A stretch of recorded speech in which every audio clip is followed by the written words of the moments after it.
Yan, good afternoon pa rin mga ka-Growers Beat 1000 plus foliar fertilizer, no. Nandito pa rin kami sa Nagmisaan, Panikitarlac po, at ito po yung kay Kagawad Patricio. Ayan po. Ito po yung sabog tanim na minsan na po nating na-vlog.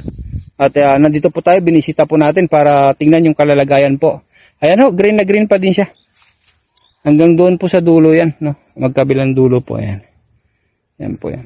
At kasama pa rin natin si Brad Isagani. Ito, gusto namin ipakita sa inyo kung ano po yung nangyari dito, ano. Kasi grabe ang puno nito. Ayan, tignan nyo. Ultimo yung ano po, ultimo po yung mga itlog po ng kuhol. Ayan, laglag ho siya. Yan, laglag po ang itlog ng kuhol. Lausap po natin. Ayan. At ang bawat puno po nito napakagaganda. Yan. Yan na po. Yan po. Puno po natin yan. Ganda. Lalaki actually.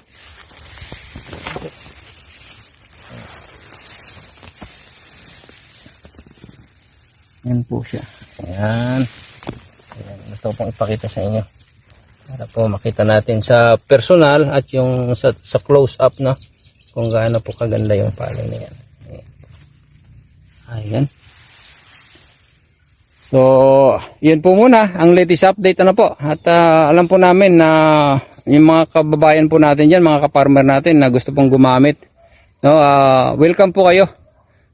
Mag-inquire po kayo, mag-message po kayo kung kailangan po ninyo at ang pamunuan po ng Goldland Springwater Corporation, Growers Beat 1000 plus foliar fertilizer po ay handa pong tulungan na ibangon po ang ating agrikultura. So, God bless po sa lahat at to God be the glory po. God bless the farmers of this land.